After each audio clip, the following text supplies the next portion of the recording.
Babe, That's what I feel like. if you want, we can try together. Try what? Another girl. And you... Excuse me? Igor, what on earth are you doing, mate? You've only just confessed to cheating and now you're gonna bring this up? Yeah, that's gonna end well. Nikki's gonna love that suggestion. Great plan. This is just sex. We can have Just fun. sex? Yes, we can have fun. Oh, so you want to have threesomes? Yeah, Igor's left a lot to be desired when it comes to timing. Now, before we get to all the awkwardness, before we dive into just how different these two are, let's rewind to the start. So, when we last saw the pair, they were in a bad place. We left them arguing at the winery after Igor admitted he'd been sexual with other women, right up until the point he put a ring on Nikki's finger. And the worst part? As we join them in this episode when they're driving home, it's apparent Igor still doesn't get what he's done wrong. I don't know what to say. Because I don't understand the problem.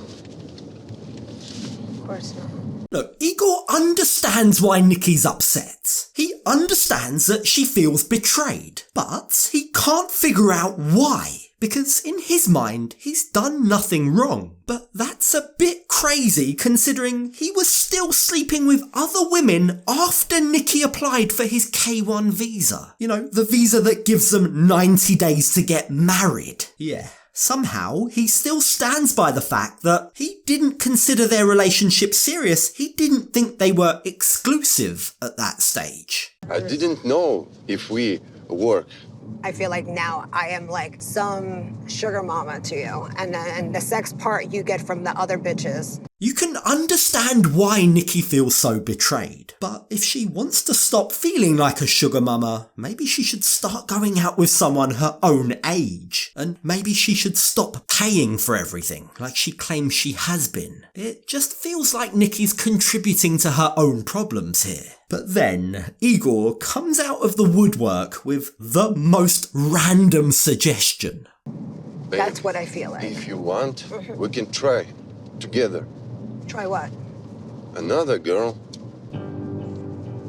And you... Excuse me? What the actual hell? Where did that even come from? Like, his fiance's mad to the point where she's thinking about ending their relationship, and yet he thinks now's a good time to bring this up. What? Igor, really? It's a truly baffling thing to say. It's terrible timing. But then again, it's not altogether out of character, is it? I mean, Igor does have this habit of making a lot of questionable choices. So at what point do we need to start questioning what on earth goes on in his head? This is just sex. We can have Just fun. sex? Yes, we can have fun. Oh, so you want to have threesomes?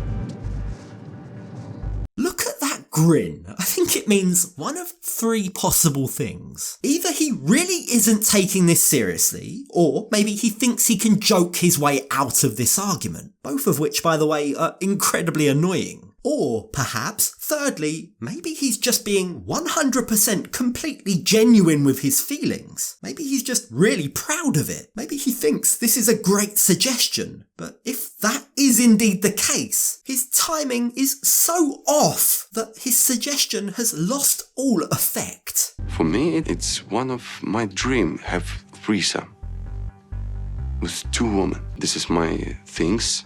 This is what I'm dreaming. Wow, so that answers that question then. Genuine it is. Igor really does believe that now's as good a time as any to talk about his sexual fantasies. In fact, he's pretty upset with Nikki for responding the way she has. Igor feels like he should be able to talk to his fiancée about his desires. Which, yeah, is true, but just not in the middle of a relationship-breaking fight. Not in the middle of a fight about him being unfaithful. But, surprisingly, somehow, Nikki is taking this all quite well. She's a lot calmer than I expected. I was Maybe gone happy. explorative and experimental in my 20s. I did But all I'm this not. stuff. You come in my 20s and I'm close for many moments. Yeah, that might be one of your fantasies, but I've already been there and done that in my 20s. So too bad, is the attitude she's displaying here. That comes across as very dismissive, a bit selfish, doesn't it? But it also brings back into focus their 11-year age gap. Clearly, they're in very different stages of their lives. But rather than confront that reality, rather than address the fact that their massive age difference might be a big problem for what they both expect in this relationship, instead, Nikki's insecurities again begin to surface. I'm wondering if the reason why he wants to have this threesome is honestly mostly it's just because of my gender. You know? Now, given their lack of sex, given that we know that's already playing on Nikki's mind, she's now left questioning whether Igor really wants this threesome as a way of being with a biological woman. So, as the pair arrive home, Nikki realises she really needs to straighten some things out. She really needs to get some answers to her questions. Your sex drive with me is at its worst. I talked about these things in No. the future, not now. Oh, now, in the future. I want to focus on us. Now, keep in mind that the first time they were together, before Nikki was honest about the fact she's transgender, apparently they had a very healthy, active sex life. But that spark has died ever since the truth came out.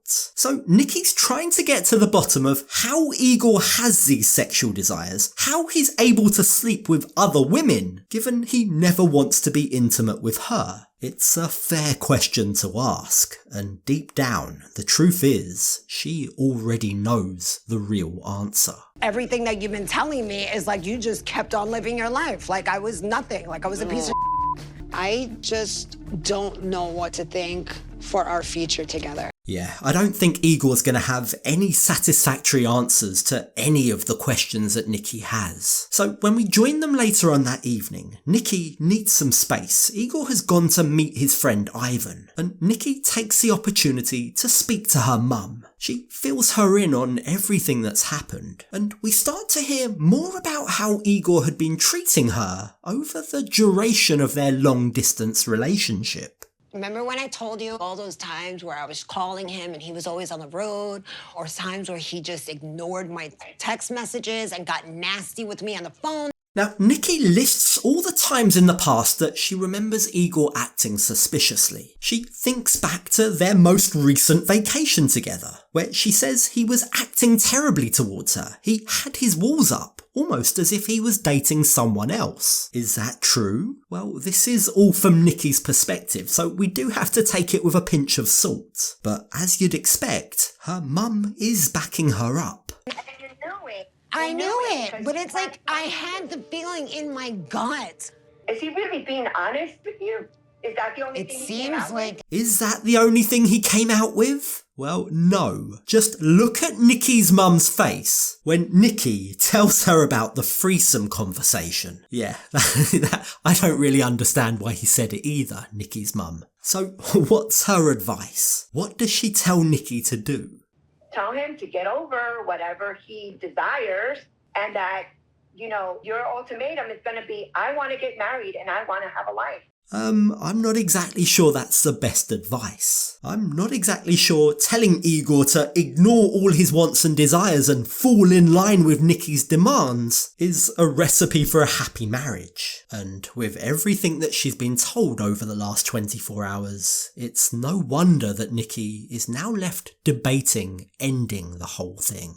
There's a lot I have to think about. I came all the way here, and now I'm contemplating the K1, our relationship. The truth is, these two couldn't be more different, and that's not helped by the age gap. They're at very different stages of their lives. Let's say that Nikki were to follow her mum's advice. Let's say that she were to lock Igor down. That would only breed resentment over time, wouldn't it? He'd always look back on the things that he was never able to experience. But what's obvious is that Igor and Nikki just can't communicate. So maybe Igor will be able to express himself better in his native language when talking to his friend Ivan. Она меня начала спрашивать, был ли я с кем-то, пока мы не виделись, пока она была в отъезде.